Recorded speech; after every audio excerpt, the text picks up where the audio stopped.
example into the modern day, browsing through queues on Netflix. We're going to talk about sequels that are just really interesting, and sequels that are really boring, and sequels that don't matter, and sequels that, just sequels in general. We're going to talk sequels today. 1 second though. Didn't we already talk about this? No. Didn't we? Oh yeah, sorry. My mind is looking back, and never mind. Don't worry. No, you said that to me, and I looked through the playlist, and we've talked about remakes, we've talked about reboots, and we've talked about character reboots, but we've never talked about just straight up sequels. And we did Origins. Yeah. Sorry, it's just very similar topics that we discussed. So the kind of. Well, this is a completely different area, though. All right. So basically, sequels.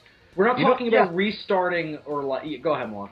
Okay, well, the thing about sequels is, sometimes, I've been really getting into the Aliens films recently. Well, again, I love the Aliens franchise, but basically, the first movie was a pretty damn good horror show in space, a haunted house show in space. And when the sequel was announced, it was not Ridley Scott. It was James Cameron. It was Ridley Scott for the first movie. And when James Cameron was announced as a director for Aliens, the second movie in the Alien franchise, everyone's like, oh, he's a young director. Sure, nobody really knew that he actually directed the first Terminator movie. But they thought it was a young guy, and he's not going to do a good enough job. And then boom, you got Aliens, a completely different tone, a completely different atmosphere. No, but the atmosphere was the same. But the location was different, and the story still, though somehow schematically keeping the same elements as the first movie, but expanding the universe and taking a new twist on things. And that's what I mean. If you want to make a sequel, you gotta have a director who loves the original, but wants to take the world building into his own hands. I mean, okay. Yeah. Because that's a good one. Bill, your general thoughts to start out with? I completely agree with Milan in that world building is a really important part of sequels, especially if you're dealing with something that's really promising as a franchise. I've been getting really back into RoboCop lately. Oh, yeah. And RoboCop 1 is a really damn good action movie. And the first 2 minutes of the movie do what every good science fiction film should, and establishes the universe and how it's different from ours, and how in RoboCop it's frighteningly not that different from ours. And it then proceeds to tell a story in that universe and, further explore what that universe is about. And then you look at the sequels to RoboCop, and while they're varying in success, they do what a good sequel should do. RoboCop 2 says, okay, RoboCop worked, now let's try and make it better. RoboCop 3, while not very successful at it, is we set up this concept of Delta City, now let's start to build it and basically put a cap on the concept of OCP. That's what a good sequel should do. You either continue to build up the world like Milan pointed out that Aliens does, or you do what RoboCop would do. And you would almost do it like installments in a story, where you've got the origin, you've got the continuation, and then you've got the finale of a wide conflict, in this case, Old Detroit versus Delta City. That, to me, is the concept of a good sequel. Yeah, I'm kind of I'm in a similar camp to Milan. I don't think you need to have necessarily a continuing story throughout sequels, but that's certainly fine. I think the best sequels are ones that continue the world building from the first movie that barely taps the potential of this. And that's another thing I wanted to get into once we get further down the video here, is movies that don't have sequels that need to. And the one I'm going to hit on right now is Inception, because that world is so fascinating, and when you think about all the things they did, they barely touched on what they could do. Right. That's true. So, I mean, but the thing... And that brings me to the other thing I wanted to say, which is the complaint people have whenever I say I want a sequel to Inception, is not every sequel has to have the exact same characters. Yeah. Very true. That's the thing, because... But if you say that, it's not really a sequel, because part of the appeal of a sequel is getting to see what happens to the characters you had an emotional connection with in the first movie. Because if it doesn't have to have the exact same cast of characters. For Inception 2, I say leave Leonardo DiCaprio out of it and follow Joseph Gordon-Levitt's character instead. But then it just doesn't kind of screw up the film, because at the end of Inception, it was kind of left ambiguous to what actually happened to Leonardo DiCaprio, because basically the whole film kind of hinges on the whole movie was basically a dream that he was having. So you can't. Not necessarily if you just don't mention the character. If you said it like, because then it could go either way. You said it like 15 years in the future, and you do like what continuing technological advancements do you have? I think it depends on the focal point. With a movie, in doing a sequel to Inception, you're more doing the whole world building concept than continuing a story, because the story of Inception was while the ending was open ended, it was a full story. If you're going to do a sequel, you would mainly focus on world building. You would focus on how the world has changed since that incident, and then, or as Ian is pointing out, what else can occur in this universe that we didn't see in the first movie. Like, honestly, think about that. You have a world in which they're running around in dreams. They barely, like, all the awesome physics, the rotating hallway and just the pentaz stairs, those were so cool. But, I mean, here's just the very surface of a sequel for Inception. What if they're on a heist and someone in the group has a nightmare? Yeah, they didn't even get into nightmares in the first movie. That is like a fascinating, because you don't know like what would go wrong. And no, don't say and if Freddy Krueger showed up. No, that would be amazing though. It would be amazing, but as in an exploitation type of way. Yeah, it would be a good sequel to it. Yeah, but the thing is, if you choose to do the whole nightmare thing, sure, you can go into the direction of, like, this weird psychological terror show, but then you can just have a slasher show in somebody's dreams, and that's just, might as well be Freddy Krueger. Yeah, Papa? Well, no, I wasn't saying do a slasher show. I was saying what would happen if someone had a nightmare. Suddenly, like, the whole thing is that you were supposed to create a maze that only the infiltrators knew the way out of. If someone has a nightmare, suddenly the walls bend and melt. You know, it's a whole different ballgame. It's a different war, so to speak. Yeah, there's no control over the situation anymore. Right. I mean, that was the whole story behind Inception, was they had to construct a situation and what they wanted to do would happen. And you look at the concept of a nightmare, and again, it's something they didn't even do. And imagine the possibilities of it. You give that movie a big enough budget, which I think, considering the success of the first movie, it would have. Imagine the shit you could do. We're not just... Or if you get someone who's like a full-on lucid dreamer that they're trying to pull a heist on. Well, that's really interesting. Well, let's think of it this way. It's like, all right, so buildings falling on top of each other was one of the highlights of the first movie in the rotating hallway. What if we've got inanimate objects turning into, like... dogs. Well, turning into terrible creatures or whatever the person's nightmare is. It would be a great way to get into someone's character in a visual sense. So yeah, you wouldn't want to go with like just random monster. You'd want to go with things that reflect the character's psychology. Precisely, and you exaggerate it to a point where the audience has to do a little bit of thinking into what it means for that person. I think it could be a really interesting movie. But let's get off of Inception and more broadly onto the topic again. That's the world building side of it. And Bill, you talked about telling a story throughout, and that's certainly part of it too. I think you could manage to continue a story, or at least there are sequels that they continue, or they kind of like just give little shout outs to the story previous. Like in an Inception sequel, you could see like Cillian Murphy on a newspaper or a news broadcast announcing that he's breaking up his father's company. Stuff like that could be really cool, little shout-outs to the first film, but otherwise I think it would function very well as its own independent story. Well, that's just... As far as movies that carry through a story all the way through each one, not like Lord of the Rings does, but like an evolving story for each film. I'm trying to think what's a good example of that. Star Wars.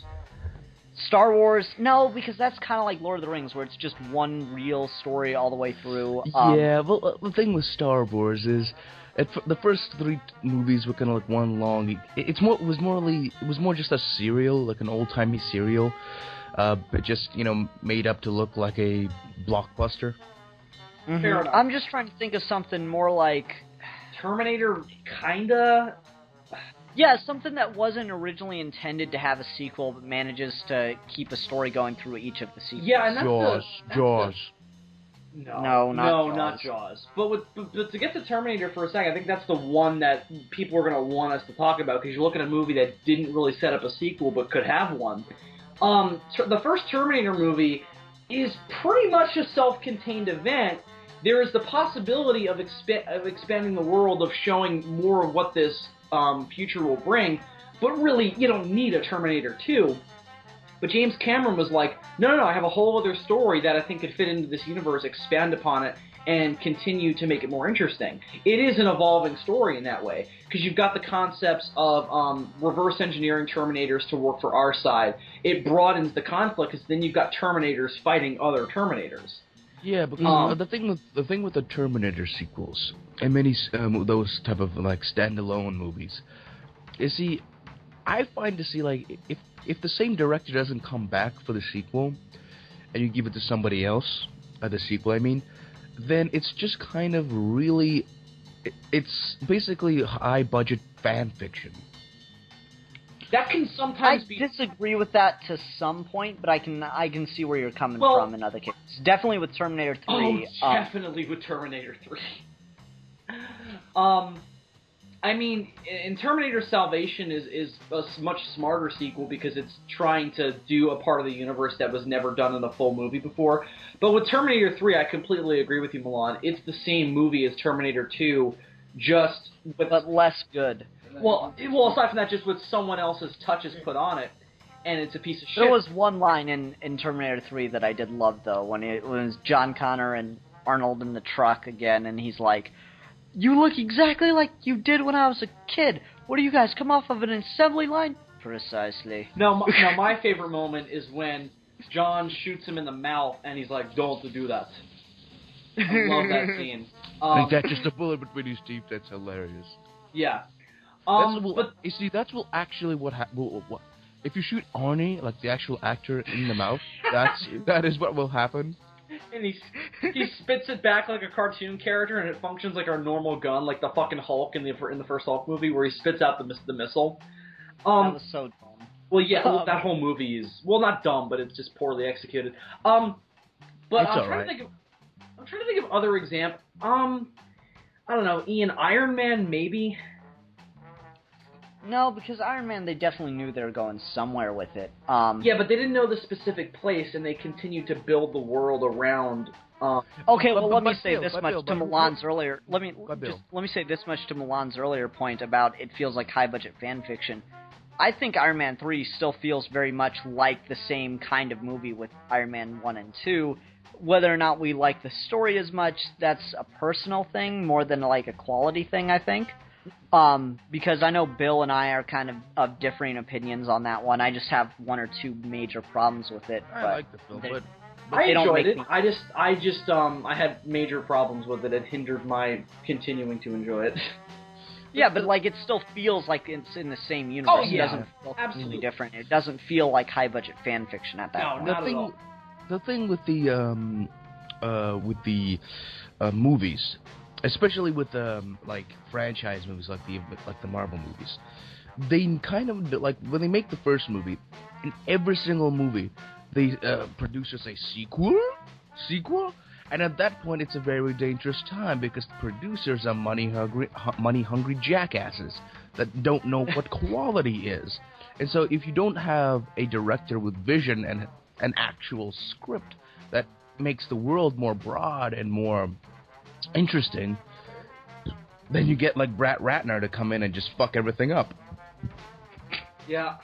Like every single movie that had a bad, shitty sequel, blame Brett Ratner.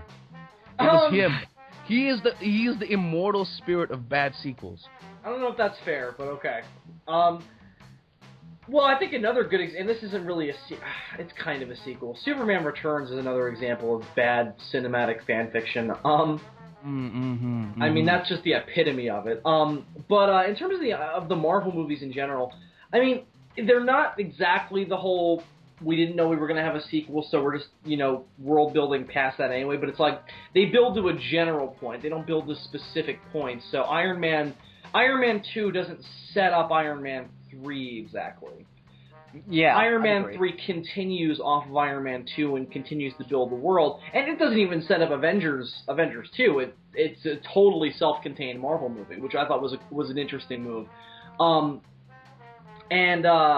I don't know. It doesn't set up Avengers 2 that we know of. Well, if you believe the rumors, it actually kind of might. But anyway, but in terms of sequels that continue to build up the world, I think that in the case of those kind of sequels where it's not like required that this story continues so we finish it, I think that it's important to give it some time. Because if you look at the Dark Knight trilogy, there are always, I believe it was 4 years in between each. No, there was 3 between the first two and then 4 between the second two.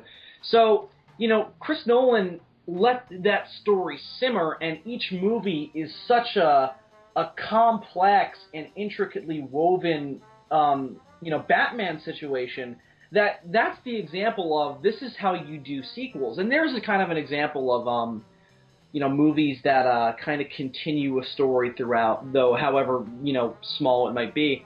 I think that's a really good template for how you do those kind of good sequels, where Batman Begins doesn't exactly set up the Dark Knight, but we know that it could, and it continues to build the world. So I think that the Dark Knight trilogy is a good example of how to do that. Yeah, but the thing with sequels, sometimes they don't always live up to us, the viewers' expectations. And that's kind of weird, because when the movie is, critically, or not even critically, when we, the audience, think a movie is good, when the sequel is, in cases, better than the actual movie, but it's not like a full consensus, it's not like everybody is saying, oh, this movie's better than the sequel. Like with The Dark Knight Rises, how people kind of partly hated it, partly loved it, or it's one of those films that just like polarized, divides people. Yeah. Polarized. That's the word I was looking for, polarizing. And when you have a polarizing sequel, or what's the word I'm looking for? It just doesn't. It's odd because there's a large group that like it and a large group just kind of ambivalent to hate it. And it's interesting because the real Manos.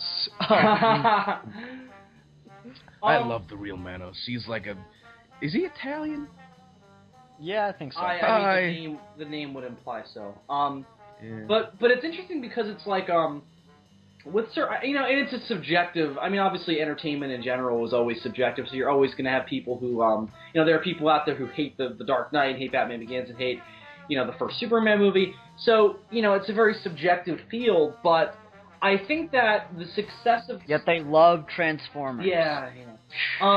The success, and there's an example of fucking terrible sequels because they let me say my biggest... I saw Transformers, and it was bad, and I said, there's no way you can make a worse movie than this, and Michael Bay said, I will take that bet. Well, hang on, let me just say this. Yeah. You know what makes the Transformers sequels worse than the original? They do the same exact story, but they make it less and less mature. And when you start off with the first movie...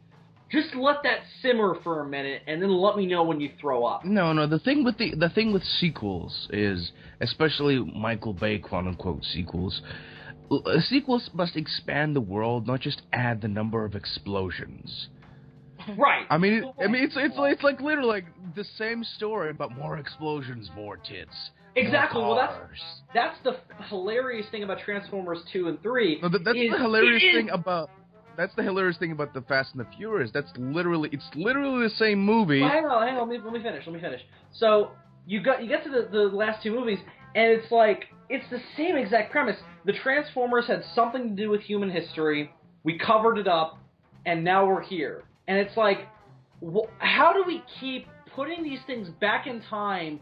And every time we found out about the history, we haven't found out the other thing. Oh, I know why, because the writers didn't fucking think of it.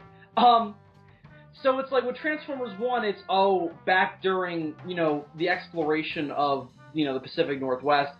2, it's deep, deep human history, back when we were still tribes and shit. And then 3, it's space exploration. It's like, this is so fucking brain dead as to how little sense it makes that this is able to be a franchise.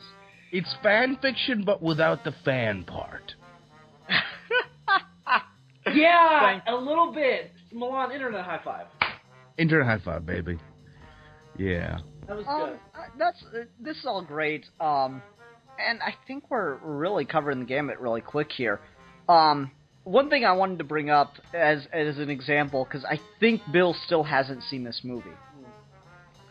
But something I mentioned is movies that you didn't think there could be a sequel to, that it's laughable that there'd be a sequel to it when you first hear the premise, but then the sequel turns out to actually be fairly good. There will Not necessarily better than the first movie, but fairly good. Taken. You would not expect the sequel to that to be good or deserved in any way. It's not like the best done, but like the story that they go with surprisingly fits. Because like the story of the first Taken movie is, his daughter is kidnapped by these European sex slavers. And then everyone made the same joke when they walked out as to the potential sequel.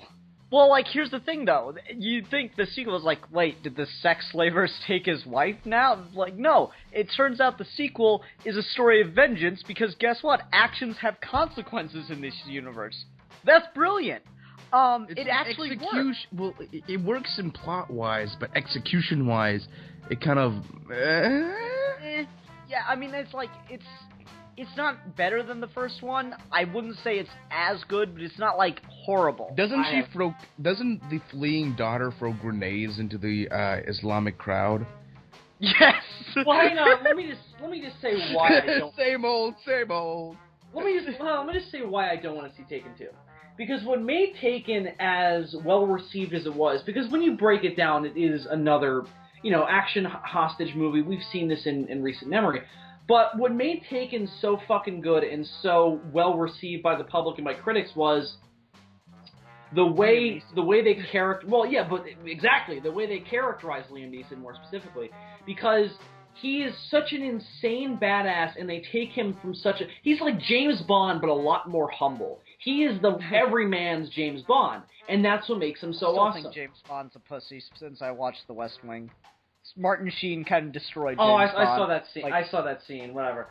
Anyway, so that's really funny to me. When I started watching Archer, just because I have to explain this. Okay, so James Bond is famous for ordering a martini shaken, not stirred, right?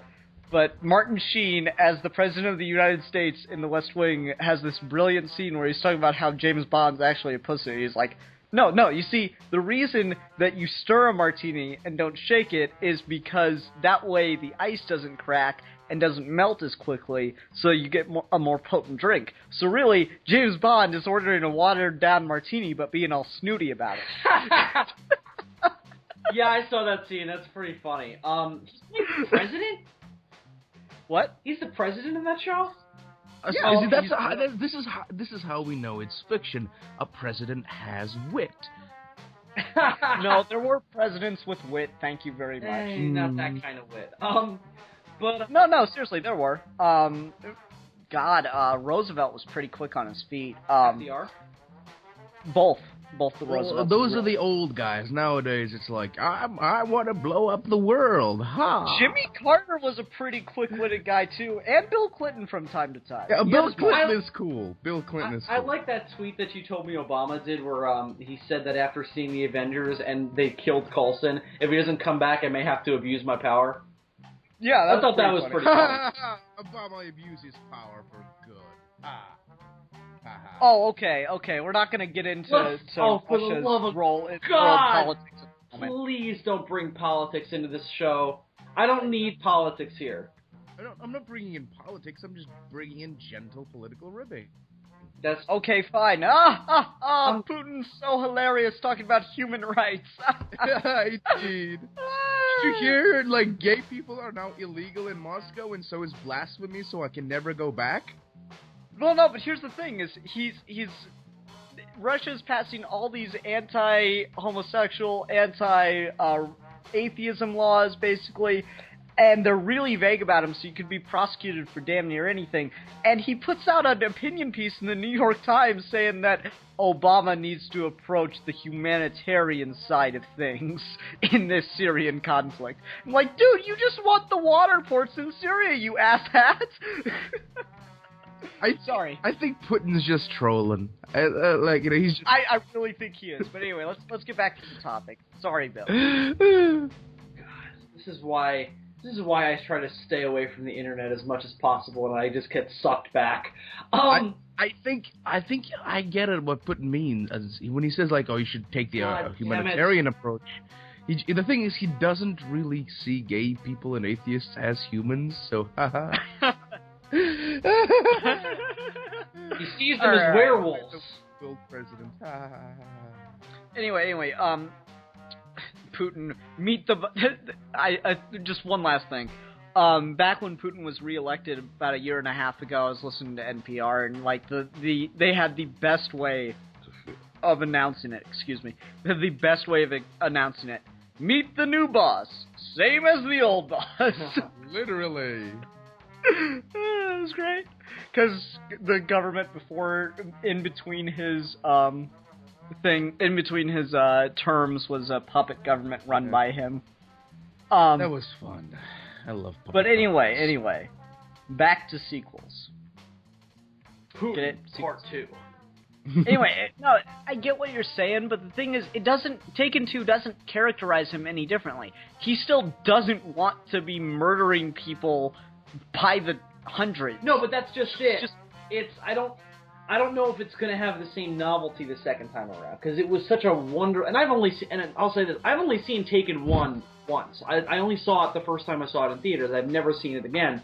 So I don't even know if it's seen. I haven't even seen either of those movies. Not Taken 1. Not well, like Taken here's 2. the thing: in the second one, what happens is the people, the fathers and families of the people he killed in the first movie are out for vengeance against him.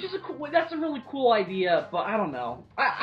Your son was a sex slaver. Yeah. So? Yeah, but it's like, dude, who Well, no, but that's him the to the thing. family He directly. business? No, actually, Milan. He directly says that to him. It's like, your son was trying to sell my daughter into slavery, and he goes, but he was still my son. I mean, he doesn't care that his son did something wrong. He's still mad that his son was killed. Yeah, no, that makes sense. And to be fair, the guy assholes. I mean, if my son were to disobey me, I would do terrible things to him. Milan thinks a woman would let him impregnate her. Well, I know. I know. It's not like one. I know one. It's not like Liam Neeson just like shot the guy. Just shot the guy's kid, and that's all he did. No, the main guy that's leading all these people, he's the father of the guy Liam Neeson tied down to the chair. Okay? Right. No, I get it. Not like Liam Neeson's got a halo above his head here. No, I know. It sounds cool, but I should sit down and watch it. It was just the prospect of it happening that I was just like, oh god, just get away from me. I should sit down and watch it and see if it's if I do enjoy. I probably will. It's just, I don't know, just the prospect of it alone kind of deterred me. Yeah, I mean, it's just that's part of the thing though. Is like you think this movie can't possibly have a sequel, and then you watch it and you're like, oh, it actually kind of works. Yeah. Taken 2 isn't necessarily a better movie, but it's not like. It's a different I'm not going to movie. say it's as good. I'm not going to say it's better, but it's not like horrible. It's not like American Psycho 2. Okay. There's a what? Whoa. Stop. There's an American Psycho 2. Yes. And Patrick Bateman is in it for about 2 minutes at the beginning of the movie. Who's in it for 2 minutes? And he's what? Who's in it for 2 minutes? Patrick Bateman, the main character, Okay. not played by Christian Bale, is in it for about 2 minutes in the beginning of the movie, and then he's killed by a little girl who's the child version of the main character we follow. It's Jackie from That 70s Show, and she's a psychopathic killer. Mila Kunis? Yeah. Wow, that's intense. So it's like Halloween 5. It's a shit movie, bro. Yeah. Got it. That's Like, the only thing that's slightly redeeming about it is William Shatner. There's a Shatner in it? Oh, wow. I Wait, gotta check this Ian, out. let me say this for you. And he was amazing in Boston Legal. He was amazing in Boston Legal. I Anyway. know. I only seen like a few episodes of Boston Legal. It would always come up at like these ridiculous hours, like 2, 3 a.m. when I was a little kid. And I'm like, I would stay up just ridiculously late to watch Boston Legal, and I didn't know why. I was like 14. I'm like, I don't know what I like this. This is so good. It is a fat man that speaks funny that shoots people. Yeah, pretty much. Is that the tagline? I really hope that's the tagline for the show. Well, no, I mean, like, William Shatner played a really prominent Boston lawyer that, like, he had never lost a career he'd never lost a case in his entire career. And he's an older guy. He's supposed to be the same age as William Shatner. And the thing is, when we see him at the start of the series, he's going crazy. He's in the beginning stage of Alzheimer's. And, he's just like, he's this Republican gun nut.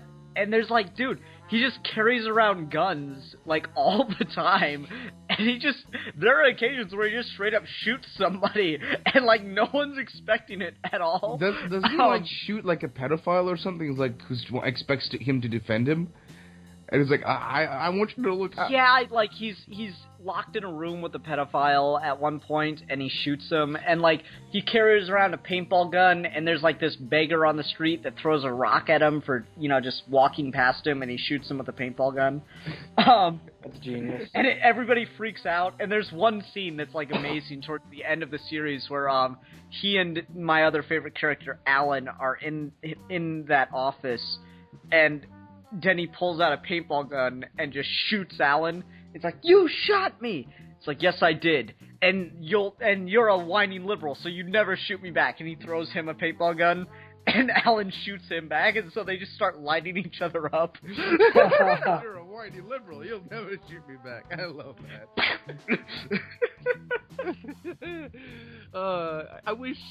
I wish William Shatner from Boston Legal was related to me somehow. He's just such a sweet man. But He really is. He's a great character. It's so. But anyway, I think like fucking. Actually, you know what? Let me before we get even further down this rabbit hole, let me actually transition that back, because we're not just talking about movies, folks. We're talking about games and television shows. And Boston Legal, one of my favorite shows, is actually a spin-off or sequel, if you will, of another David E. Kelly show, The Practice. And one of the interesting things is, this proves a point I was making earlier. In the last season of The Practice, we were introduced to the character of Alan Shore, played by James Spader. And in the last episode, The Practice is being sued and shut down and all this stuff for all these, crazy things that they did. And Alan Shore calls in a lawyer to defend him, and he calls in Denny Crane, played by William Shatner. And that's where Boston Legal starts up. And the doors open up and he goes, Spock. There's an example of a movie where the sequel was drastically better than the original, Star Trek 2. Yeah. And what's cool about Star Trek 2 is that, the first one has nothing to do with it. And all you really need to know going into it is that Star Trek is a thing. Because the movie was directed by someone who wasn't into it. And it helps because there's a much bigger focus on telling a complex and interesting story rather than taking a jaunt in this universe. And whoa! Are you talking about the J.J. Abrams Star Trek movie? No, I'm talking about Nicholas Meyer in Star Trek Wrath of Khan. Ah, okay. And what's cool is that it's the complete opposite of the problem Milan brought up, which is it's the complete opposite of shitty fanfiction. It's so this is how this works. Here's the story I want to tell, and I'm going to do it without any chains of being a fan of this franchise and of being afraid to fuck it up. And it was a risk, but it fucking paid off in a really epic way. So I think that, and that doesn't always work. Like, there are certain instances where bringing someone in who has no affection for the franchise can lead to a bastardization. Godzilla. Damn it, I wanted to say it. No. And, you know, it works because they had a respect for it, they just weren't a fan of it, and they were able to turn that into a self-contained and interesting story. So I give Star Trek II a lot of credit. And it was something that the franchise benefited from later on, too, when J.J. Abrams took up the reins when he rebooted it, though a lot of Star Trek fans would disagree with me when I say that. They will, but I like that movie. I don't care what they say. I like the two J.J. Abrams Star Trek movies. The first one falls apart the more you go back and watch it, because you realize the whole movie is a convoluted mess that just serves to get Kirk in the captain's chair. You know what? You know, the thing about the second movie, Into Darkness, Yeah. they said, I literally, the second the guy was announced, like, hey, there's a secret guy in this thing. And everyone was like, it's Khan. And they're like, no, it's not Khan. It's Khan. It's not Khan. Literally, everyone's like, it's Khan. No, it's not. And then they said no, they denied it for such a long time that everyone's like, well, I guess it's not Khan then. And then the secret twist is, it's Khan! Oh, fuck you! I knew it was when I fucking went in to go see it. And it's such a great scene where they reveal it, too. I was really pissed that I knew it going in. Fuck the internet. Yeah, like, that's the thing, is I did no research on that film, but everyone kept saying, it's Khan. I'm like, you were one of them, by the way, Guys, Bill. I literally don't know anything about Star Trek. Like, guys, I only know, like, the very basic shit about Star Trek, and even I, who didn't even watch the first film when I did, I was like, they're having a guy, a supervillain guy, it's gonna be Khan. And it's like, it's not Khan. It's not Khan. Everybody knew it was gonna be Khan. Because it's pretty obvious. They shouldn't... The thing that tipped me off with the... And we're getting way off topic, but the thing that tipped me off with the trailer was he's jumping around like fucking... Like a fucking mutant from X-Men. I'm like, oh, it's the modern update on Khan. Because... Where you actually get to see him have superpowers? Yeah, exactly, because I'm like, what character in Star Trek has superpowers? Gary Mitchell and Khan. It's probably Khan, because no one knows who Gary Mitchell is. Well, what if they did do Gary Mitchell, though? That would be amazing. I don't even know who that is. You know the thing about guys, you know the thing about the Star Trek movies and show is that they don't show you anything cool. They tell you about seeing things that are cool. It's just like, oh my god, look at that. It's like, oh my god, the ship is exploding. Ah! And they don't show the ship exploding. They show it sometimes. They do it a lot more than Doctor Who does. Like Doctor Who. Doctor Who is like, we have this statue, and it's a quantum time being that doesn't move if you're looking at it. It's this insane cosmic concept, and they show it with a fucking statue, and it's terrifying. I mean, wow. And there are a lot, and, you know, as the show has gotten more popular and the budgets have increased, they've shown more. I mean, we just saw a living planet on screen, and I don't think classic Doctor Who would have ever showed that, so. And if they did... Well, like, is it just me, or just, like, Bill, you saw the Living Planet episode, did you think it looked silly? No, well, it's Doctor Who, so, I mean... I mean, it's Doctor Who silly, but did you think it was, like, laughable? No, not at all. I mean... What was Godzilla on? I'm like, he hated that. He's like, it was so dumb. I'm like, okay. I mean, but my thing with that is, then how come the electric skull on the Master at the end of time isn't dumb? It's, yeah. You know, they both look, and I would even say the Master's skull looks a little goofier than the Living Planet. If I was gonna do it, if they're like, Bill, direct this episode of Doctor Who, first I'm like, who the fuck are you? And then, after agreeing, I would, That's the perfect situation. We're right in the middle of an episode. Someone just opens Bill's door, doesn't even knock. I need you to direct this episode of Doctor Who. And then I just... Who the fuck are you? And, Ian, I can hear myself echoing. Oh, I'm sorry. That's okay. And, that's how I would do it. I'd put a skeleton face on a planet. I mean... It doesn't look silly. It looks like what I would do with a Living Planet. So, I don't know. What looked sillier to me was the fucking moped effect when they were showing them moving around space. That looked a little stupid. Moped? Yeah, I'd agree. What? There's a flying moped. You need to watch Doctor Who. Yeah, you Milan. do. You'd enjoy it so much. It's a There's real- a flying moped? Oh my god. That's Milan. That's like the smallest of the craziness that you will see in Doctor Who. But you know, it was all right. I don't know. I like that episode a lot, actually. Yeah, me too. I love that speech. Oh yeah, that scene's amazing. I mean, it's better than fucking Hyde. Hi. The episode with the ghost in series 7. Oh yeah, I agree. Yeah, I mean, that one was just like, oh, ghosts in Doctor Who. Never seen this before. Well, like, what drives me crazy, I'm like, guys, just because you say it's science doesn't make it science. Well, I mean, yeah. No. Well, yes, it does, because, you know, science. You know, No, that's the thing that drove me crazy about Thor is, where I come from, magic and science are one. Okay. That's it? Well, You're not going to explain it? Well, I mean, what that's supposed to do is be like, we're not actually gods. So it's like, okay, so we can still have Christianity in this universe and people won't be offended. No. That just I annoys love me. the fact in the Thor comic books, Thor just goes around out Jesus-ing Jesus. I'm like, yes, show that motherfucker how it's done.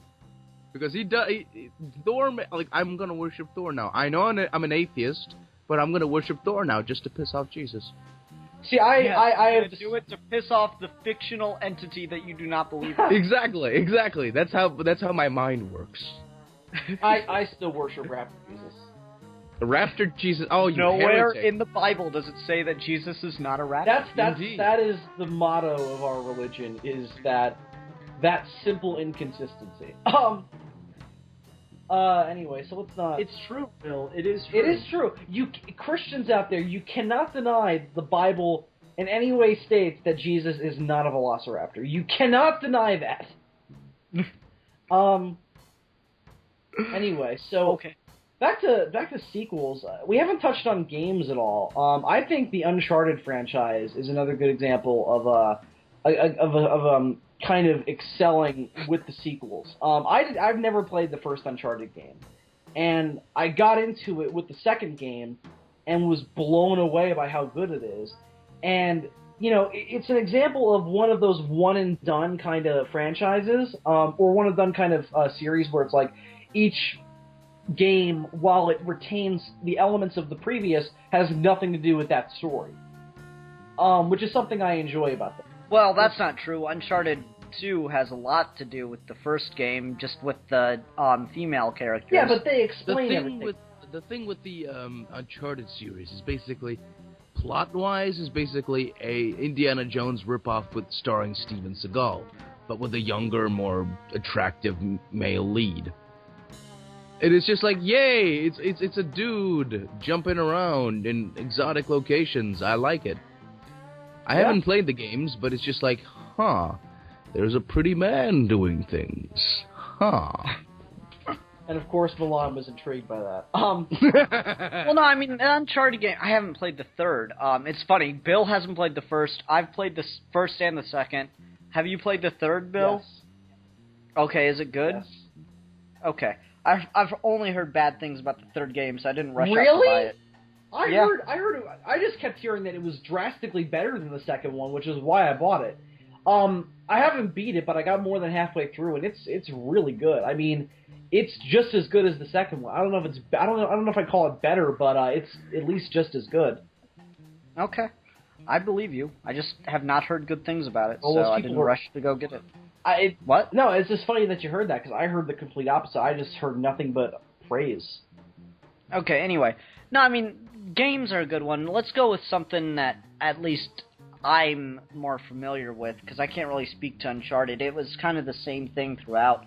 God of War. Yeah, I knew you were going to bring that up. There's something that you did not think there would be a sequel to, and while the gameplay is obviously fantastic in every God of War game, the sequels' stories get progressively worse. Not worse, I would say simpler to the point of being less interesting.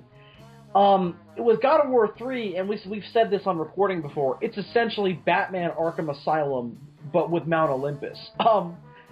And that's not, you know, it's not a complex story that keeps you engaged. It's, oh wow, I'm killing Hades right now in the depths of hell.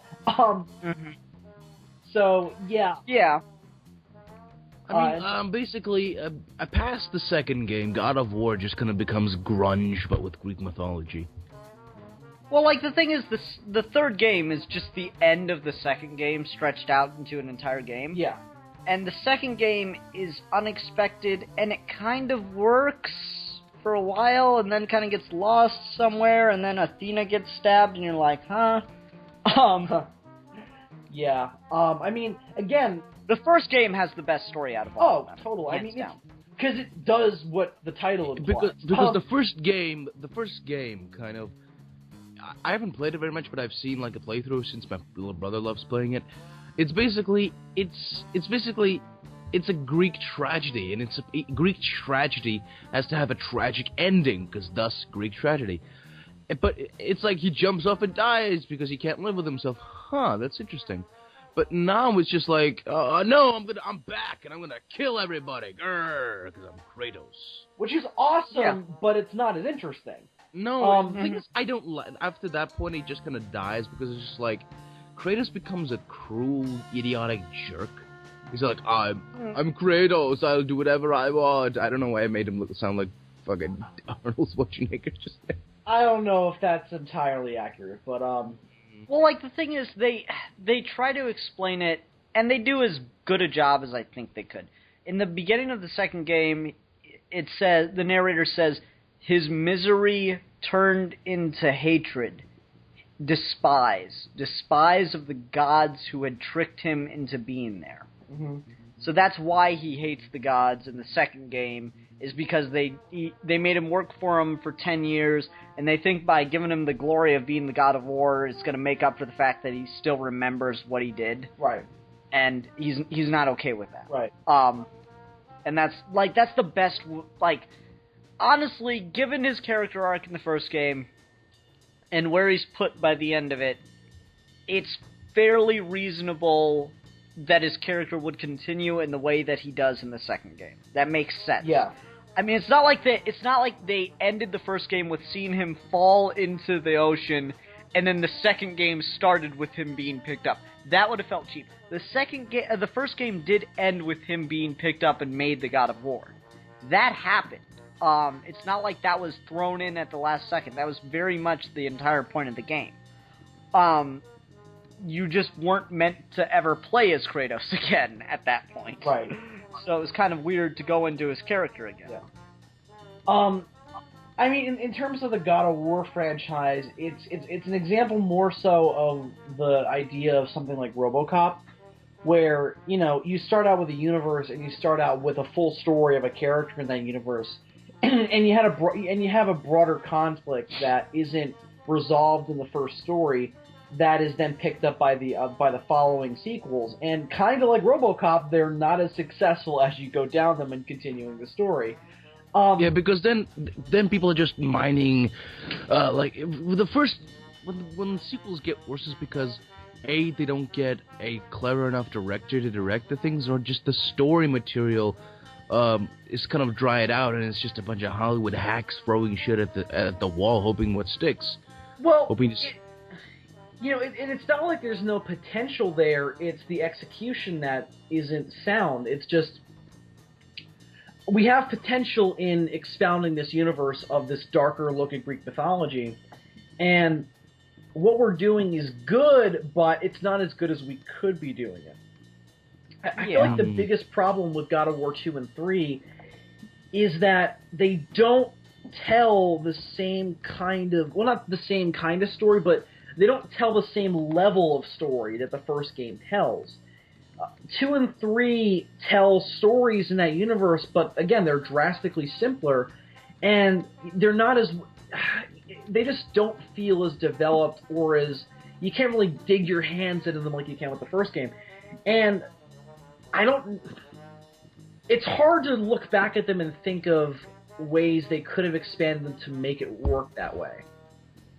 God of War is a weird phenomenon. I still enjoy the second and third game. It's just it's more for the gameplay and the graphics than it is for the story. Yeah, and I mean, don't get me wrong, part of what works is, in the second and third game, is they rely on you playing it and how frustrating it can be to kind of relate to Kratos for the whole anger side of thing. Yeah. That's definitely a major part of it. What are some other games with sequels? I mean, we're all adventure gamers here. Jak and Daxter. My god, what a surprising... Like, you play the first Jak and Daxter and it's like, oh, lighthearted fun. And then the sequel takes it in a completely different direction. It's Yeah, like, I know. hey, we're gonna go onto this... We're gonna go onto this spooky island. We're gonna pick up things for a cute, girl pal, that mechanic, and there's eco and colorfulness. The second game comes around, it's like, you've been tortured for 2 years. Everything you know is gone. Everybody you knew is dead. Replaced by angry, mechanics and this dead city surrounded by fucking metalheads. And there's a military dictator, and he has, like, the most badass line ever. All the heroes are dead, Jak. They died years ago. Wow!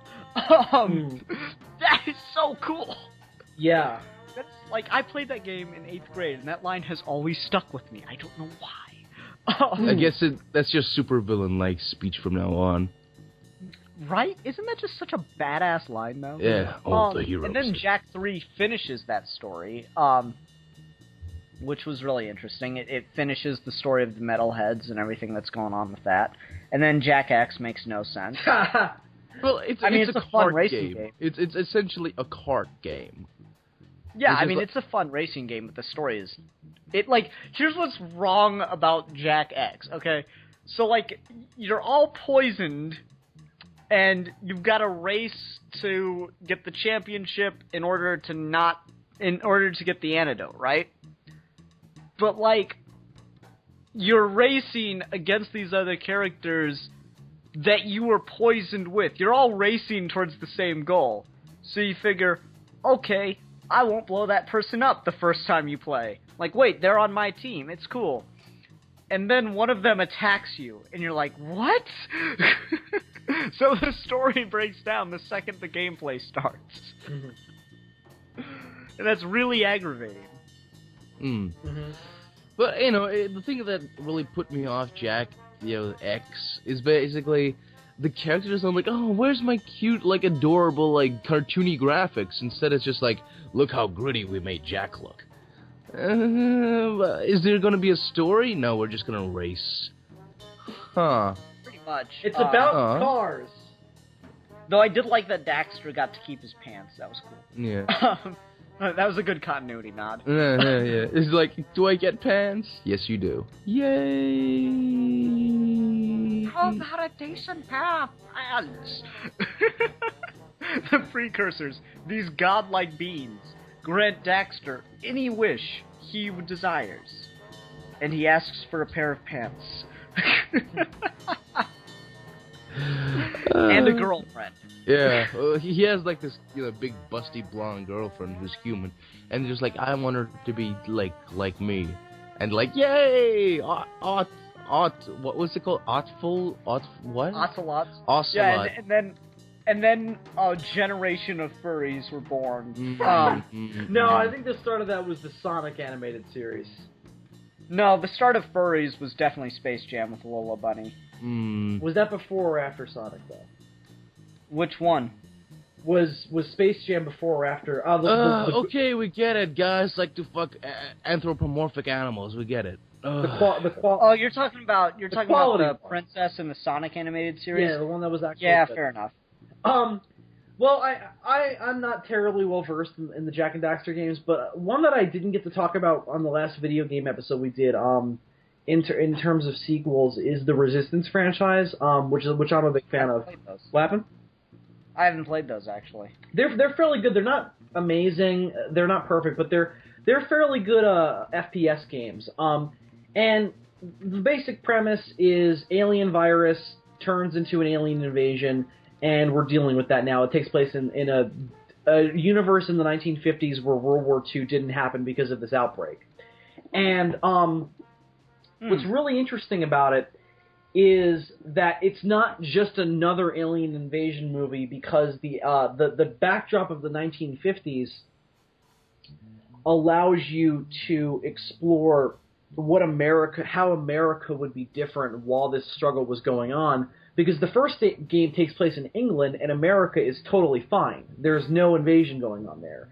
So America has this really high isolationism policy. So they start building up these anti-chimera walls so that way their ships won't even think to go over there. But the conflict gets so bad, it gets to England, and America's just like, if we don't do something, they're going to get over here. So they deploy, essentially all Normandy-style, a fleet of their soldiers over there, and that's where the game starts. And what's really interesting about the Resistance games is that each one sets up the following one, but it doesn't feel like you would have to continue. Resistance 1 ends with Nathan Hale in the middle of the Canadian wilderness in a snowy area about to freeze to death, and a unusual Black Ops helicopter lands and surrounds him with soldiers pointing guns at him, and he has a grenade that he's about to pull, that he's deciding whether or not to pull the pin on, and then the game ends, and then the credits roll. And you're like, holy shit, what happened? Now, that's not necessarily setting up a sequel, because it's kind of up to the audience to be like, did he or didn't he pull the pin? And then the second game opens with that scene, and we find out who these guys are, and then Nathan Hale starts to work for them. And then Sorry, go ahead. And then the second game goes, and it sets up a story. And the whole idea of the second game is that Nathan Hale got infected with the Chimera virus in the first one, and then in the second one, you know, he starts to progressively get more and more alien. And at the end, he's fucking evil. And he gets shot by his friend, and then you're like, holy shit, what happened? And then there's no... Because the world has basically ended at this point, so you're like, what the fuck are they going to do in Resistance 3? And it's a little disappointing what they actually did in Resistance 3. But it's unusual in how each one sets up the following, but not explicitly. Like, it's not like Resistance 2 says, this is the direction Resistance 3 is going to take. It's like, no, here's the ending, and we're going to have to continue this because this ending is a really big cliffhanger, but we're not going to even hint at what it's going to be like. And I think that's what made, as a Resistance fan, each game mouth-watering to pick up, is that you didn't know where it was going to go. Yeah, the thing with moral choice, systems being in place in video games and kind of starting off a sequel from there, it makes it difficult, because here's an example. In BioShock, there is a moral choice system in the first one. It's very binary. You do the good, you kill the girls, you get the bad ending. You save the girls, you get the good ending. And that's kind of weird, because in the second game, you play as, because, Jack's story, the main character's story, is done at the end. He's, he got out, he either got nuclear weapons and took over the world, or was planning to, or he, escaped with the girls and became their father, yada, yada, yada. But in the second game, you play as a completely different character. You play as a big daddy, a big hulking... There's a whole different type of plot there. Delta. Delta. You play as Delta, but you do get hints of Jack, because, some of the splices started a quasi, seeing him as sort of a saint. But then, you come across a part where you spy on a bunch of splicers, and they're talking about Jack, and this is in the second game, oh, he went off with, found nuclear weapons and took over the world. And that's one, they're all standing around a bin fire, and that's what one says. And the other one says, nah, he didn't do that. He saved little girls and went off to live happily ever after, yada yada. And they're just arguing of what happened. And at that point, it's just a nice little nod of, leaving it ambiguous, because you don't know what happened. Right. And that's a really clever way of doing things. But the thing is, with BioShock, sure, the world itself is complex enough that you can use different multiple characters to explore the world of Rapture, and that's what the second game and the DLC pack does.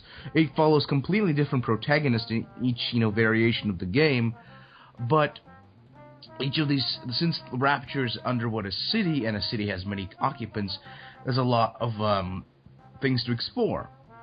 So you can have fully rounded arcs, but, the sequel can be in a whole new location. But, of course, the third game, Infinite, kind of went into a whole new other direction, but somehow managed to tie everything in together, which is cool. Isn't Infinite in a different universe? Have you played it? No. Here's a spoiler: quantum physics. Okay. That's why. Well, you just wanted to say that, that's didn't you? why I didn't play it, is because I'm like, this. I don't know. This doesn't look like Bioshock. Trust me, it is, dude. They show up in Rapture. Yeah, my friend told me about that, and I was like, that's cool, but that's still not Bioshock. Dude, trust me, play it. You will salivate me with your mouth on my penis for recommending this game to you. Probably I guarantee not. you this. You're like, oh my god, this game. You'll be blown away by the game, and you'll go like, you'll call me on Skype, and you're like, I'm gonna pay you to come here to America, and I will suck your dick more. And I'm like, are you sure? Wait. I'm gonna pay you so I can do it? Yeah. Yes. Yeah. That's how good the game is. That's how good the game is. You will pay me to come to America so you can fillet me with your mouth. Milan, let me put this in words you understand. The quantum physics are not sound. The science is sound, good sir. No, it's not.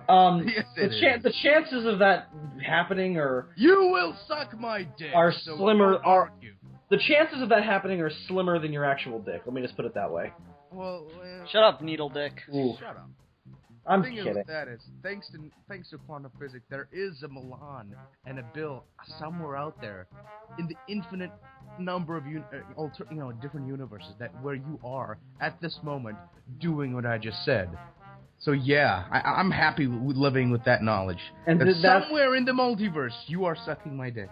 And that's why I don't really pay attention to science. There we go. Like, isn't honestly when science leads to conclusions like that, is it really a surprise that there are still people that don't accept certain scientific conclusions? Yeah, I mean, it's like, I don't need to know that that's a thing. I mean, I'm enjoying reading my comics and watching my movies. I don't need to know that somewhere out there Milan and I are a thing. I don't need to know that when I go to sleep at night. Scientists, You should. damn you. God damn Science, damn you! curse you, science. Anyway, so games are interesting just because of the whole way they work, and the moral ambiguity of certain games is always interesting, especially when you look at something like Infamous, because the first game you decide whether or not you're going to be good or evil, and what really disappointed me about the second one is that in a perfect world, the choices you made would carry over to the second. And they don't? No, not at all. It's a totally fresh start. I mean, the events of the first game are there, but what you personally chose is not in there. And I'm like, that's fine if you didn't play the first one, but if someone has a file of the first game on there, and this has been done with stuff like Mass Effect, so it's not impossible, just let that carry over so I start out as what I was. And then what could be interesting is to see if the new location changes how I want to act as a person.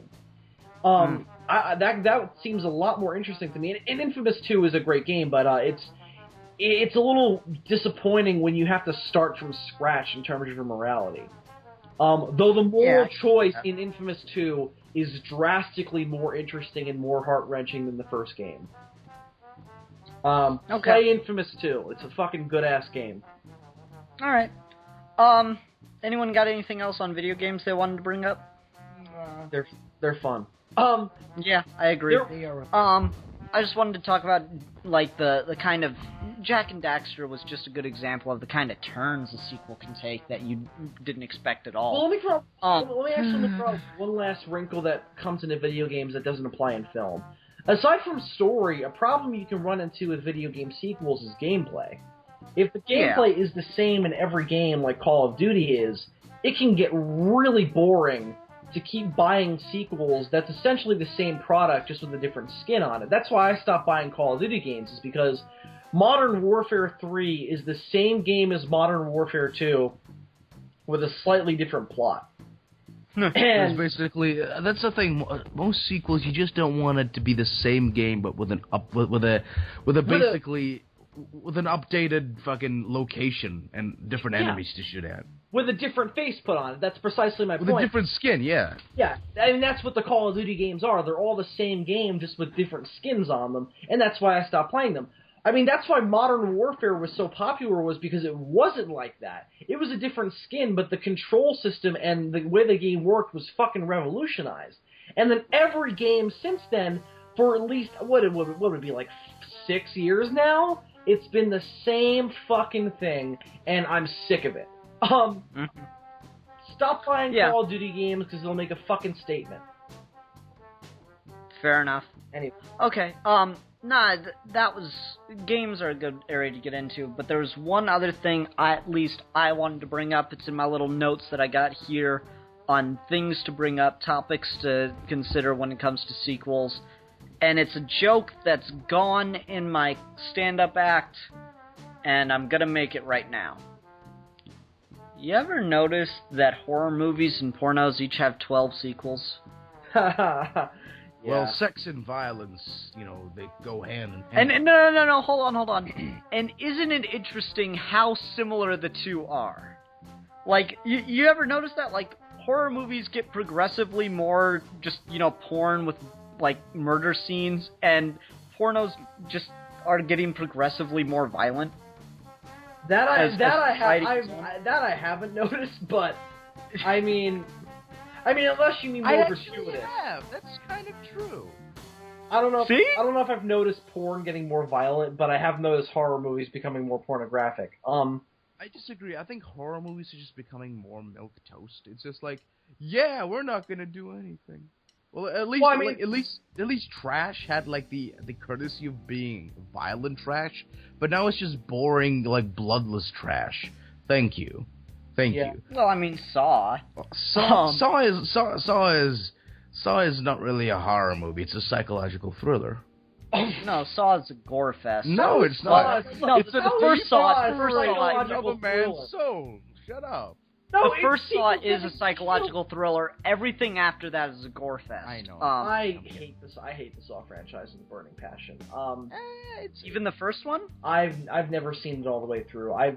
Just the sequels were like, if this is what this is, I have no interest. No, that's the thing, is the first one's really interesting, and the second one's okay, and then it gets really bad. I'm not a big fan of torture movies. Well, that's the thing, is the first one isn't a torture porn movie. The first one is legitimately a psychological thriller and a mystery.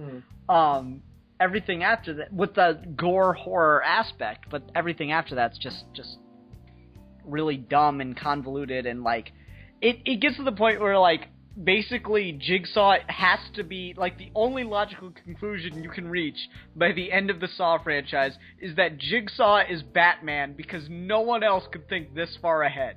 That's funny. Because old dude dies in, like, the third or the fourth movie, and yet we get 5 more movies after that where it's still his plans coming to fruition. Do you guys believe they're already gonna remake Saw? Whatever.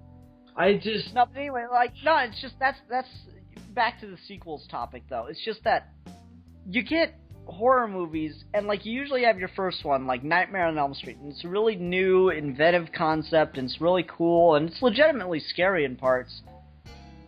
And then you get a sequel that's kind of okay. Then at the third movie, things go downhill and they just start throwing in boobs to try to get more interest in it. Yeah. Boobs and shameless celebrity cameos. Like Freddy Krueger had the parents from Roseanne. Really?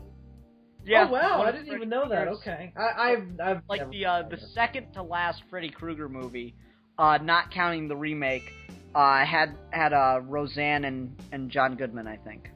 Wait, do you mean, is that counting New Nightmare? No, not the one with not the remake with Rorschach, and not the one where it's Freddy Krueger in the real world. Okay. I've never seen New Nightmare, but it's always struck me as an interesting idea. I mean, it's interesting because the Halloween franchise was bizarre. So you have the first movie, and then the second one continues the story. And then the third movie is a totally different thing. And then it's not until the fourth one that we introduce a new concept that's kind of interesting. We kind of do stuff with it. And then the fifth one... See, everyone always... Halloween movie the thing with the Halloween movies, the first two movies were kind of filmed back to back, so, like the Superman movie. So but the second movie, like after the Michael Myers story was done, they thought like maybe they can use the Halloween movies to tell different stories, kind of like so they came up with the third one, which is like witches and TV eating kids or whatever, and it's like that didn't do so well. People said like, "Where's Michael Myers? Where's Michael Myers?" Well, he died at the end of the second movie. Well, but then everyone kept complaining, but they wanted more Michael Myers, and the producers thought like, you know what, we can make a lot of money with this white face. And then when they gave him more Michael Myers, we're like, we've had enough Michael Myers. Exactly. That's the thing. People don't know what they want, or when you give something to what people think they want, it's never up to their standards, because in their heads the sequels are always better. You know, Alan Moore I rarely agree with, but when I do, I agree hard. And he said a quote, I don't remember it verbatim, but he essentially said, if it's the job of artists to give people what they need, not what they want. Exactly. Because if you give people what they want, you know, you're not being an artist. You have to give them what they need. And I think that well, I don't know if need is a correct word. I think that he's totally right. It's not the job of the artist to be a pander to his audience. It's not the job of the artist to pander to his audience. No, it's the job of the artist to express themselves, and then an audience will follow. But I thought the Piano Man was supposed to play us a song, damn it. Yeah. See, that actually worked, because that's the whole point of that song. Yes, but it's the choice of the piano player on what song they play and how they do it. But he wants them to play him a melody. He's not really sure how it goes, but it's sad and it's sweet, and he knew it complete when he wore a younger man's clothes. Okay. That's a really sweet little poem right there. I don't know why I sound like a serial killer. And Milan will now go quietly masturbate to it. I'm gonna what? No, and fair enough, but like, I don't know what it is with the horror movies. I mean, just everyone becomes this giant cash cow, and they get significantly worse each time. I really don't think there's a horror franchise where it gets better as it goes. I honestly believe that I don't like to make universals, but here it is. There is no horror franchise that gets better as it goes. I'm gonna try and prove you past the second movie. I'll try and prove you wrong, but it might take me a few minutes. The Omen, first two are brilliant, third one. Well, I guess that like, most movies suffer from third movie-itis. The third movie is always kind of shit. No, but there are clearly good ones. I mean, whether or not you like Iron Man 3, it's still a good enough movie. Yes. Return of the Jedi. Fuck Star Wars fans, it's a good movie. Yeah. Return of the Jedi. Which one is that again? The one where the Jedi return. Episode 6. No, but like, just everything after the third movie in a horror movie franchise, like, usually everything after the first movie, but there are some where it's passable. Everything after the third movie, or third movie beyond, sucks. Yeah, I can't. There are no good horror movie franchises. I can't think of one off the top of my head. I mean, what a horror franchise should do is, you know, slasher movies, I agree with you, there's no good slasher franchise, but in terms of, like, monster movies, I think it's a little different. Like, I think one character you can do serialized in multiple films that could be interesting, though it might get into the realm of science fiction, you could retain the horror, are werewolves and vampires, because you explore the different parts of this supernatural phenomenon. Like, you look at, I'm trying to think of a good example. You look at something like, oh god. World Series, I suppose. No, Blade's a better example. You look at Blade. Oh, well, the first movie is fucking great. The second movie is just really great. The third movie is, I liked it. It was alright. Well, the third movie's really bad. Well, but you look at the Blade movies, and you think to yourself, it's not straight up horror, but it does fall within the horror genre. And The why first two are the first two. Well, the first one really does fall into horror.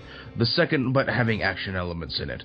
The first movie has this amazing tone of just like this really serious world tone of darkness. It really does remind me of the Day Watch, Night Watch movies. It has that certain sort of realistic grittiness to it. The second one has Del Toro's fanciful touch to it. It's more like a. It's more like a comic book in the best ways possible. And the third movie it wants to be the first and second movie, but it fails because it just kind of turns into... It has some fun elements to it. It's not bad, like completely terrible by any means of the imagination. But it doesn't live up to the first and second movie. Like many other, quote-unquote trilogies, it suffers from third movie-itis. Right, but it's... But my point with the horror aspect is...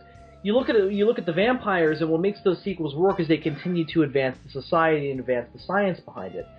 And werewolves have not been done that successfully, unfortunately. I think that there's potential for them to be that way, but nothing has ever really done it. And maybe someone out there is yelling at me, but the Howling franchise is a piece of crap. So shut up. Bill, I gotta ask you a question. Sure. Have you seen Daybreakers? Yes. Do you think that really deserves a sequel? No. I mean, I wasn't insane about it anyway when I saw it. But that's the one with all the vampires taking over the world, right? Yes. Where there's a shortage of human blood and everyone's a vampire. That's a decent movie. It just doesn't. Well, that was supposed to be the premise for Blade 3. Yeah, but I mean, with Daybreakers, you don't need a sequel because they told it. Unless you did the whole Blade thing where they continued to develop the society after that, which could be interesting. But Daybreakers was just a movie that put the focus in the wrong place. I got a question. Getting back to Blade, they did like a short run TV series with it, which I want to watch. Yeah, but it was set in Britain, I think. But anyway, why is Wesley Snipes in prison again? I forget. Tax evasion, yeah. Ah, all right. And now he's playing a zombie killer in a movie. Gallo. It looks really bad. Because it's not a bad premise, but it just looks really... It looks like a really shitty attempt at cashing in on, it almost looks like Blade, but in the Old West. It looks like the same exact thing. Oh, yeah, that thing. It basically reminds me of the Jonah Hex thing, because it has similar things like cowboy brings people... Josh Brolin as Jonah Hex could have been so good. Yeah. And then Megan Fox came in and laid a Cleveland steamer right down that movie. No, you know what would have been happy? If she didn't talk and just showed her naked body. Well, this is what I keep telling everybody. If you just go to Megan Fox movies to see Megan Fox because you think she's attractive, don't go to Megan Fox movies and eventually she'll have to do porn. Yeah, but I mean, well, this is the whole thing, because there's, of course, the big argument nowadays is you don't have to go see these movies for that because we have internet porn. But the thing is, I think with a lot of people, it's the fact that it's not porn that attracts them to it. I think the fact... speaking of which, I not can't porn. believe I'm doing this. I can't believe I'm taking part in this, but okay, I just have to mention this because I had this thought today. So for those that don't know, Miley Cyrus just made a music video where she's naked on a wrecking ball, right? She's what? But it's... As you do. Yeah, but she's obscured, the boobs are pressed up against the wrecking ball so you can't see nipple. Unless you're the cameraman. But she says that there's a full frontal nude version of this music video, and if the sales reach 150,000 MP3 downloads, that she'll release that version of it. I'm just like, at what point is she doing porn? Yeah, well, you watch the VMAs. Guys, personally, I know you'll hate me for this, but I think Miley Cyrus is a fucking genius, because she's just kind of, I don't know, even if she isn't doing this, willingly, or not willingly, consciously, intentionally, she's kind of fully taking the whole pop, teen idol sensation thing to not only its eventual eventual like complete tippy top, Inevitable conclusion. Yes. inevitable conclusion, but she's also like, you know how teen idols are always these squeaky clean things, but subliminally, you know, offer sex to children. She's like, no, fuck it, I'm gonna do hoary things on stage. People can fucking. Well, watch. Madonna did it years ago, and that's all it comes down to. The only thing that's shocking about Miley Cyrus is that she's a Disney princess. Yes, or and at that's least delightful, was. because Madonna. I mean, that's the thing, is she's just trying to get rid of the identity of Hannah Montana. Yeah, I mean, that's all she's the thing. trying to do. She's not trying to make any statements here. She's just like, I want to get rid of that symbol that I represent. I want to become something else, which that's great for her. She is showing that she wants to grow into a different field. But I mean, it's just all for shock value. You know what I mean? That's all it is. Like, nothing. You know, more. it's Trying funny. to shock me does not shock me. Guys, I'm sorry. I know, it doesn't shock me either, because, you know, hell. The thing with Hannah Montana is, my little brother used to love that show. And, and it, shut up. The thing is, there's bound to be some little girl out there who really loved Hannah Montana, and this has nothing to do with anything, but she's like, yeah, I love Hannah Montana. She, like, because the movie, like the Hannah Montana movie, came out not too long ago, and then this happened. And so she's like 12 to 13, 14, and she's like, whoa, Hannah Montana, I love you. And then it's like, oh, she's naked now on stage. I'm confused. And that's how a girl finds out she's a lesbian. Oh my God, Malone. I just want that needs to be decreed a national holiday. The day the VMAs premiered is National Lesbian Day. No, the it's just, day that a million let's stop lesbians this. were born. I just wanted to mention that briefly. Is just at what point is she doing, like, admittedly really well-paid porn? Yeah. That's my dream, to do really well-paid porn. Yes, that is a good dream to have.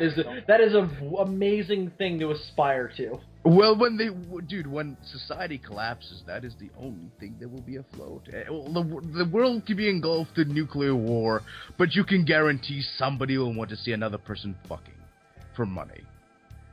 And that Milan's just gonna be like, instead of bum fights, he's gonna be doing, like, bum sex. No, I'll be the world's greatest pimp that, you know, takes his work too serious. In a post-apocalyptic world, Milan would probably end up running it because he's just that kind of crazy. You know what? No, he's just prepared for it. You know what? After this, I will be Lord Humongous.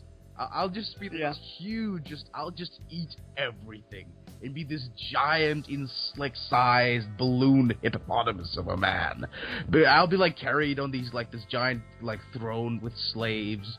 But I'll still wear the Lord Humongous hockey masks thing, and just yell at people, just walk away, and kill people for gasoline for no reason. Okay. Once more, a wonderful thing to aspire to. Yes. Milan, look down in the text bar there, and reply to me there. Thank you. All right, so no, I just wanted to mention horror movies. They have like infinite sequels. That and Land Before Time. I can't believe you brought up the Land Before Time. But yeah, I think there's at least 12 or 13 sequels to the Land Before Time. And I've only seen like the first because they came out when I was of that age. Like I saw the first 5 and then I was like, I'm too old for this. And that was 2 years Yep. and that was 2 years ago. Hold on, that's kind of silly because isn't like the first movie kind of an allegory to they're all kind of dead? What? I mean, like in this first movie, aren't they all like, oh, this is actually dinosaur heaven?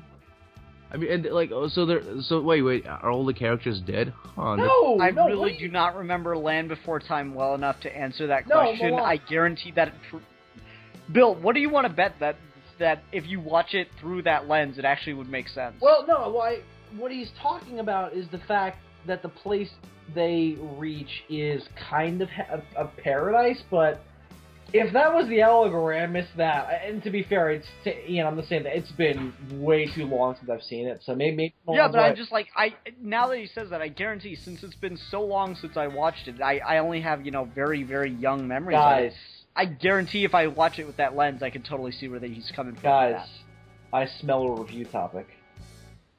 Oh God! No, Not the Land no. Before Time. Don't dare me. No. Don't dare me, because I'll fucking do it. Well, Nigga, if you want to waste your review topic, feel free. No, I have. No, Bill, fuck you. I will eventually put The Land Before Time. But I've... Even though it's your review topic next week. Yeah, no, it's this week, bitch. Well, What do you mean this week? Milan's on a different day. Don't you know how time works? No, he doesn't. I don't. I have to explain to him every week. Oh, God. If Milan was a Time Lord, we would all be fucked. Yeah. Yep. No, Milan's like, wait, we weren't just talking about reviewing? I thought we were gonna do my review topic right now. We weren't just having a conversation, a friendly conversation about sequels. But anyway, I'm all tapped out on sequels. Is there anything you two wanted to bring up, topic-wise, before we wrap up? I do. The thing, the thing with sequels is, like, very, very, very, very, not all the time, very rarely is there a good sequel. Like, the first movie is usually a little bit smaller in scale. It's not fully coming to its own. It's a good film, but it's the sequels that really make it. Like, you might as well, like the first, Terminator 2, The Dark Knight. Yeah. It really, people kind of remember the sequel more than they do the original. No, I'm just gonna try to name all the good sequels. Omen 2. Empire Strikes Back. Okay, I get it. Revenge of the Sith is better than Phantom Menace. I got it. Okay, guys, what movies that... Like, I got this. Movies that should not have sequels, or should. I think There Will Be Blood 2, the Oil Boogaloo would be an awesome sequel. Well, I mean, depending on which character you follow. No, His son, I guess. it's just, no, it's not his son, it's just number 2. It's There Will Be Blood 2. It's exactly the same film, shot for shot, except it's in the future. Oh, now I gotta think of one. Okay, hold on. Give me a minute. I'll come right back. A movie that should have a sequel that didn't get one. Fuck. That's really hard. Fuck. Alright, well, it's actually easier to see movies that did have sequels that shouldn't have. Jurassic Park. Jurassic Park didn't need a sequel. I mean, The Lost World is fun and all, but I mean, and it is kind of an example of world building without the necessity of it, but it falls apart in the last hour, so it's not, you know, it's still not a perfect movie by any stretch of the imagination. Jurassic Park 3, believe me, people out there who like Jurassic Park 3, you don't like Jurassic Park 3, you like the Spinosaurus. Rewatch it with a modern context, it's a piece of shit. I'm so Okay, I got two for you. Hancock and Chronicle. I agree with both of those. Except, well, Hancock, no, I agree with Chronicle. Oh, Well, no, should Hancock they would or make shouldn't good they have sequel. sequels? Like, they set him up to be a superhero. Now you could do a supervillain. Hancock? Yeah. Well, he was already a superhero. No, at the end they set him up to be like a good superhero, not a drunk. Yeah, I Now mean, you take that character and you see how he works as a good superhero, and you know you get to see him like defeat a supervillain. well, by that same token, I think Chronicle would be more interesting just because we got to see that guy as a normal dude, and now we're gonna, and at the end it does kind of imply he's gonna become a superhero. So Yeah, I get that. I'm not saying one or the other, Bill. no, but I'm saying why I'm saying one or the other. Well, I guess, but I just picked two movies from my collection that deserve sequels. I've already said Inception. I'm looking at mine and I don't see one. Because everyone I'm looking at has a sequel. I guess that's... Here, random movie no one besides me has ever seen. The Chum Scrubber needs a sequel. Oh, god damn it. Avengers needs a sequel. Why is no one moving on this? Damn it!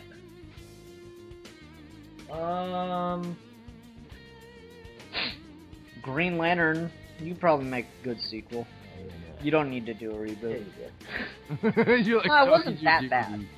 DVDs. You're talking to your DVDs. That's hysterical. That is adorable. You are an adorable individual.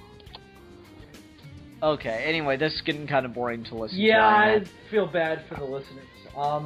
Okay, so we did Milan's thing. Anyone got... Bill, you got anything else?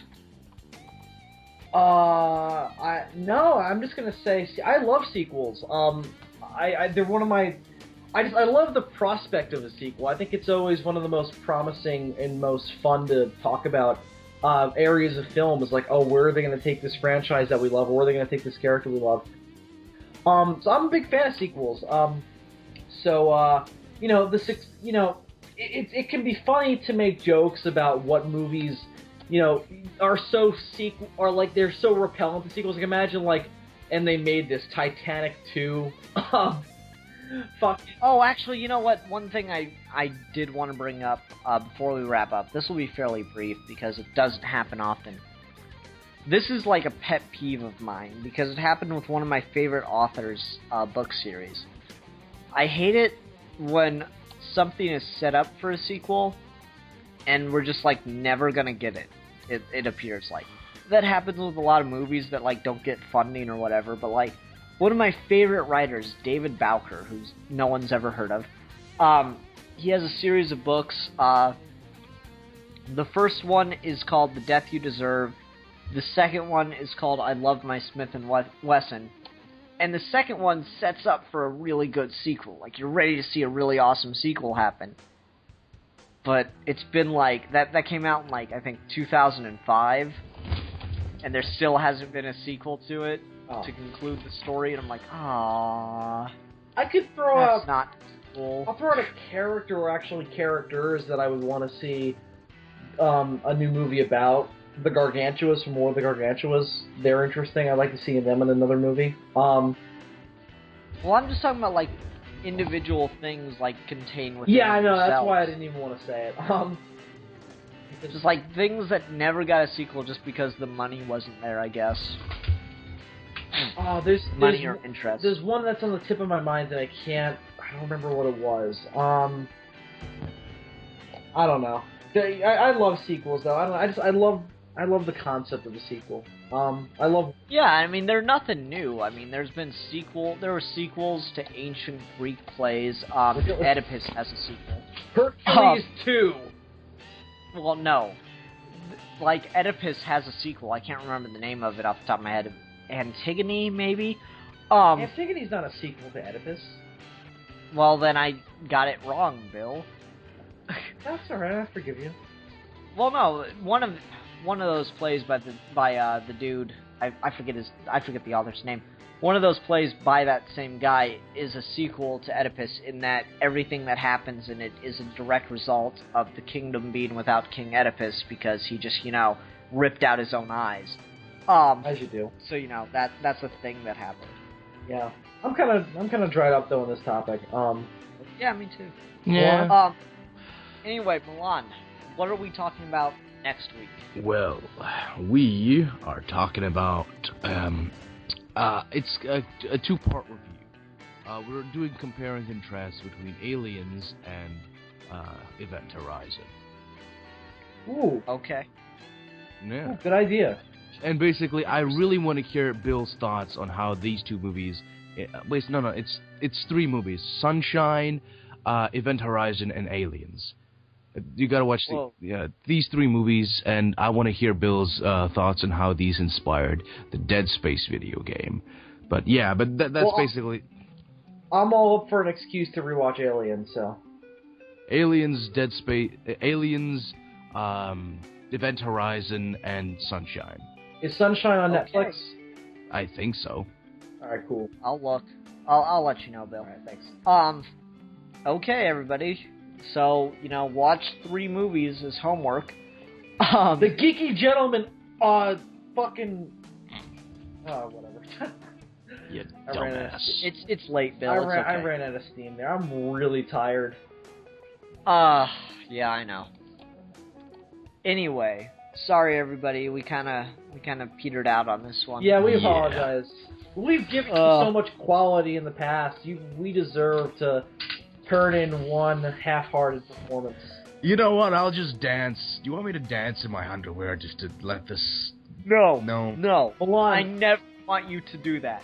Under any circumstances, whether or not we're talking on the phone. Did you guys ever hear that story about the Marvel, I think it was the Fantastic Four, where Stan Lee wrote a script for one of the comics and he sent it out, but he was like, "Oh, that's a piece of shit comic. I don't want to send it out," but it was too late. So on the cover, he told them to make a note saying to people that this isn't really that great of a story, but that they owe it to them to buy it because of all the quality they've given them in the past, and it was the highest selling issue of that time. So imagine this is the highest selling or the highest rated episode of Geeky Gentlemen. If this gets more views than like every other video we've done, I'm gonna be kind of upset. I mean, it's a good discussion though. Don't get me wrong. Yeah. We had fun. We just kind of petered out toward the end. Well, I think I'm insanely tired. Anyway. Milan just woke up and Bill and I are getting tired, so you know. Yes, I gotta clean up this damn bastard of a house. Yeah. Alright, everybody, so we'll be talking about those 3 movies next week. Milan, thanks for all the advance notice on telling us to watch 3 movies. You're welcome. Yeah, Tuesday's gonna be packed now, it looks like. 3 movies a week to watch it. That's all right. Yeah, but Milan, I don't have every day free, so... Unlike you, Milan, we have these things called lives and jobs. What are these mysterious things you call lives and jobs? They mystify him. They mystify me. They're just legends where he comes from. Yes, it's like Right. when I was a little boy, my father would put me on his knee and tell me about this mystical thing that normal people have. A job. Also, They go off to a place to work for money, and then they come home and do stuff with that money. And and this other thing called a life, where men and women go out into the world and do things. And I'm like, golly, Daddy, this certainly is a land of mystery and fantasy you're spinning here. He's like, I used to have a life. And I'm like, really, Daddy? He's like, yes, I used to drive around all of Europe. You have many, many, many stepbrothers and sisters. I've fathered a lot of bastards, especially in Moscow. So Milan's life is going to turn into Game of Thrones. Wonderful. Indeed. Well, watch the scenes with the Red Woman, and that might not be the best thing in the world for Milan. Anyway, alright everybody, let's wrap up before we get any crazier here. Everybody, thank you for listening. Thank you for sticking with us on the sequels topic here, even though it got very far out of hand with sequels. Thank you for sticking with us through the political commentary and my love for Putin. I don't know what it is with Russia and the just asshole leader after asshole leader, but it happened. I thought you were going to say your love for poop. I was like, what are you talking about? Love for poop. Funny, Bill. Funny! Funny, but no, That's the kind of quality entertainment of intellectual Ian, stimulation you get here on Geeky Gentlemen. The way you said it, it sounded so close. I was like, what the fuck is he talking about? Bill. I'm sorry. It's okay. Anyway. So, I don't know what it is with Russia. But anyway, alright. I'm done. We're done. It's over. Right after this. Everybody, until next time, I am the philosopher. I'm the fanatic. And I am the madman. And we are your Geeky Gentlemen. And we will be discussing things. Till the end of time. Never. Oh, God, no. I don't want to spend all of time with you guys. Oh, it will be awesome. We'll make clones of ourselves, and there's gonna be like this little race of Milan, Bill, and Ian's running around. You know, like